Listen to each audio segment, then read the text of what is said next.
সূত্র মারফত খবর পাওয়া যাচ্ছে যে লোকসভা ভোটের আগে আপনি ক্যানিংপুরের বিধায়ক শওকত মোল্লার হাত ধরে তৃণমূলে যোগ দিচ্ছেন, কি বলবেন? সম্পূর্ণ মিথ্যা কথা।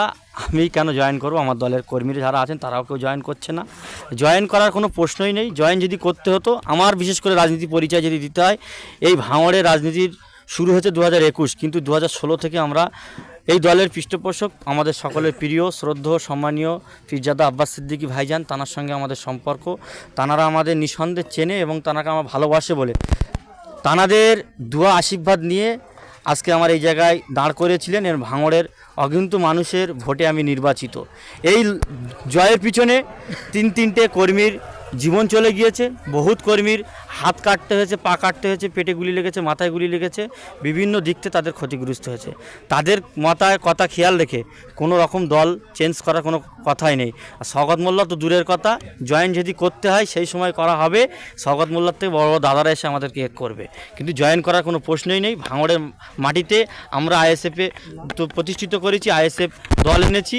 আমরা এই দল যতদিন থাকবে আমরা এই দলের সঙ্গেই থাকবো। এখানে কোনো সেটিং বা জয়েন করার কোনো প্রশ্নই না আসে না। তাহলে তৃণমূলের দিকে লোক হচ্ছে না বলে একটা মিথ্যা প্রচার।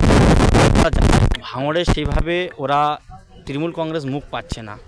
আমরা যেভাবে, আমি একটা জেলা পরিষদ দক্ষিণ 24 পরগনা 85-1 দীর্ঘ 9 মাস হয়ে গিয়েছে আমি জয় সার্টিফিকেট পেয়েছি। ভাঙড়ের মানুষের সঙ্গে মিশছি এবং ভাঙড়ের প্রচুর অবৈধ টাকা ইনকাম আছে। সেই সমস্ত টাকা ইনকাম তৃণমূলের বন্ধুরা করে।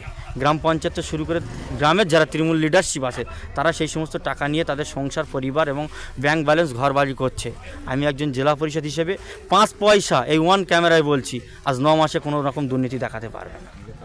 এই যে কাজ, আমার যে সততা এবং আমাদের দলের যে সততা, সে জায়গায় দাঁড়িয়ে ওরা অবাক হয়ে যাচ্ছে যে কিভাবে আইএসএফের দলের কর্মীরা তারা না খেয়ে বাড়ির নিজেদের কর্ম যে কাজ করে, সেই কর্ম করে দল করে তারা কিভাবে টিকে আছে।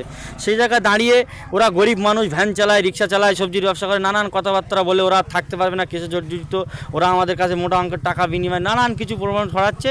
কারণ সামনে যে লোকসভা নির্বাচন, সেই লোকসভার আগে আমাদের দলের কর্মীদের মনোবল ভাঙানোর চেষ্টা করছে। আমি আমার ভাঙড়বাসীর কাছে বলবো, আপনারা কেউ কোনো রকম ভেবে কারোর কথায় পা দেবেন না। আমরা আমাদের সিট দ্বারা আপনাদের যে মূল্যবান সময়, মূল্যবান লড়াই, যে সৎ সাহস দেখিয়ে আপনাদের জীবন বাজি রেখে ভাঙড় ভিডিও অফিস থেকে শুরু করে নমিনেশন পর্বতে শুরু করে আর গণনা কেন্দ্র পর্যন্ত যে সৎ সাহস দিয়েছে, এর কাছে কোনো রকমভাবে কোনো অর্থের কাছে আমরা মাথা নত করতে পারবোই না। কারণ ভাঙড়ের মানুষের রক্তের দাম কোটি কোটি টাকার থেকেও, এই রাজ্যের মাননীয়র থেকেও দাম বেশি। কারণ ভাঙড়ের মানুষ যেভাবে তারা ভাঙড়ের ন্যায় প্রতিষ্ঠিত করতে গিয়ে, এই দুর্নীতিমুক্ত নেতাদের দূর হটাতে গিয়ে আমাদের জন্য তারা প্রাণ দিয়েছে, তাদের জীবন ঝুঁকি নিয়ে তারা লড়াইতে আগিয়ে এসেছিল।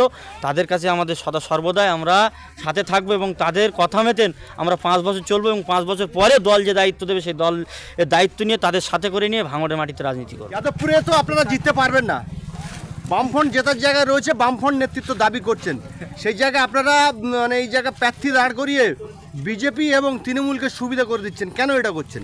জিততে পারবে না কে বলেছে? আপনি কি এই 27 লক্ষ মানুষের ভোটার আপনি কি একা দেবেন সেটা আইএসএফের পক্ষে? এটা সম্পূর্ণ মিথ্যা কথা। আইএসএফ জিততে পারবে না কি না পারবে সেটা 4 তারিখই বোঝা যাবে।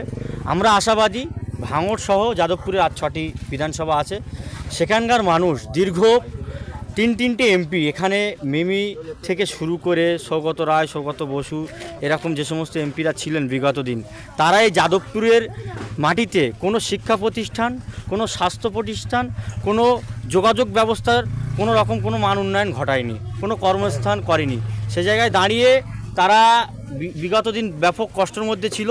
এই 2024 ফার্স্ট আইএসএফ 2021-এ প্রতিষ্ঠিত হয়, 2024-এ তারাই প্রথমবার লোকসভা নির্বাচনে লড়ছে এবং আমাদের দলের পক্ষ থেকে, আইএসএফের পক্ষ থেকে ভাইজান মনোনীত প্রার্থী বিশিষ্ট আইনজীবী নূর আলম খান মহাশয়, তিনি বারাইপুরীর ভূমিপুত্র, এই যাদবপুরের তিনি ভূমিপুত্র। তানার গ্রহণযোগ্যতা মানুষের কাছে আছে, তিনি মানুষের কেস লড়েন, তিনি মানুষের সুখে দুঃখে পাশে থাকবেন এবং এই এলাকার হয়ে তিনি পার্লামেন্টে গিয়ে, দিল্লিতে গিয়ে মানুষের কথা তুলে ধরবে। সেই জায়গায় দাঁড়িয়ে আমরা আশাবাদী যাদবপুর থেকে ব্যাপক ভোটে আমাদের নূর আলম খান মহাশয় আগামী দিন জিতছে। তাদের সাথে করে নিয়ে ভাঙড়ের মাটিতে রাজনীতি করব।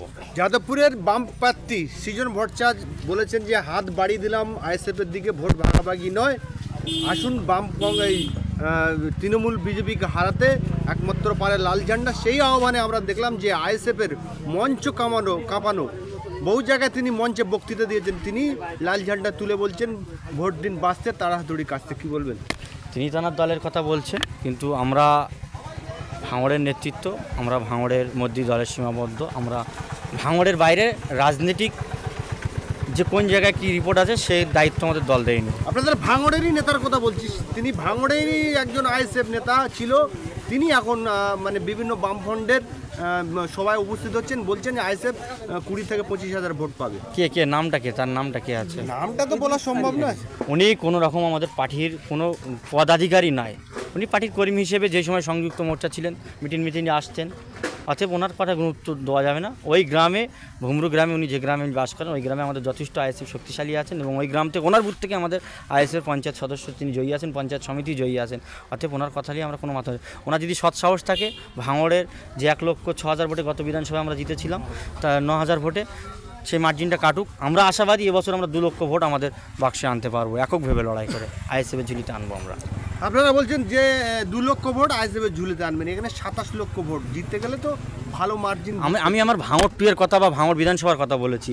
অন্য জায়গায় আমাদের আজকে দেখেছেন এখানে কর্মী সভায় বারাইপুর, সোনারপুর থেকে নানান অঞ্চল নেতৃত্বরা এসেছেন, তারা তাদের সংগঠনের কথা তুলে ধরেছেন, এবং এখনও নির্বাচনের কিছু কম বেশি 1 মাস 8-9 দিন বাকি আছে। তার মধ্যে গ্রাম্য লেভেলে তারা পৌঁছে যাবে, মানুষকে ঐক্যবদ্ধ করে মানুষ ভোট করাবে। আশা রাখা যায় অন্য বিধানসভায় থেকে লড়ে আসবে, ভাঙড়ের যে ভোটটা হবে সেই ভোটটা ব্যাপক হারে আমাদের প্রার্থী নূর আলম খান জয়লাভ করবে। শেষ প্রশ্ন করবো আপনাকে, কি ইদানিং আমরা দেখলাম যে ক্যানিংপুরের বিধায়ক এবং ভাঙড়ের পর্যবেক্ষক শওকত মোল্লা মহাশয়ের নামে ভাঙড়ের কোনো একটি জায়গায় মানে পোস্টার পড়েছে, সেই সম্পর্কে আপনি কি জানেন, বা আপনাদের দিকেই দোষ করছে যে আপনারাই এই পোস্টারগুলো লাগিয়েছেন? কোনো যে এলাকাটায় পোস্টার পড়েছেন, আমি ওই এলাকার জনপ্রতিনিধি, ওই এলাকার জেলা পরিষদ মেম্বার, ওই এলাকার যথেষ্ট আইএসএফ সংগঠিত, এবং ওই এলাকায় আমরা বিধানসভায় জিতেছি, গত পঞ্চায়েতেও জিতেছি। ওখানে গোষ্ঠীদ্বন্দ্বের জেরবার, ওখানে জানেন ওই এলাকায় আরাবুলির নিজস্ব অঞ্চল, তিনি বর্তমান ভাঙড়তে নেই, তিনি জেলবন্দি আজ কয়েক মাস। একাংশ তার প্রতি ক্ষুব্ধ হয়ে শওকত মোল্লা যেভাবে দাপিয়ে বেড়াচ্ছে ওই আরাবুল টিমকে বাদ দিয়ে, আমরা মনে করছি বা আশঙ্কা করছি ওনাদেরই এক গোষ্ঠীর লোক, কোনো না কোনো ব্যক্তি এই সমস্ত কাজ করে বেড়াচ্ছে, যাতে ভাঙড়ে শওকত মোল্লাও যেন জেলে যায়, কারণ তারা মাথা মেনে নিতে পারছেন না। ক্যানিং পূর্ব থেকে এসে যেভাবে ভাঙড়ের মাটিতে ছড়িয়ে ওড়াচ্ছে, এটা ভাঙড়ের যারা প্রকৃত তৃণমূল কংগ্রেস তারা মেনে নিতে পারছে না। আমরাও শওকত মোল্লার গ্রেপ্তার জানাই, কারণ শওকত মোল্লা বিগত 2023 পঞ্চায়েত নির্বাচনে যেভাবে বহিরাগত দুষ্কৃতীদের এনে আইএসএফ কর্মীদের প্রতি যেভাবে নির্যাতন করা হয়েছে, বা আইএসএফ কর্মীদের প্রতিনিয়ত মাইকা ফোনে, স্টেজে, বিভিন্ন বড় বড় চ্যানেলের মাধ্যমে তিনি যেভাবে হুঙ্কারের ন্যায় কথা বলে, অবশ্যই তানাকে যেন আইন আওতায় এনে তানাকেও সাজা দেওয়া হয়। ইন্ডিয়ান সেকুলার ফ্রন্টের বিধায়ক এবং আপনি হলেন ইন্ডিয়ান সেকুলার ফ্রন্টের জেলা পরিষদ সদস্য, নওশাদ সিদ্দিকী সাহেব বলছেন যে আরাবুলকে ধরিয়ে দিয়েছে শওকত মোল্লা,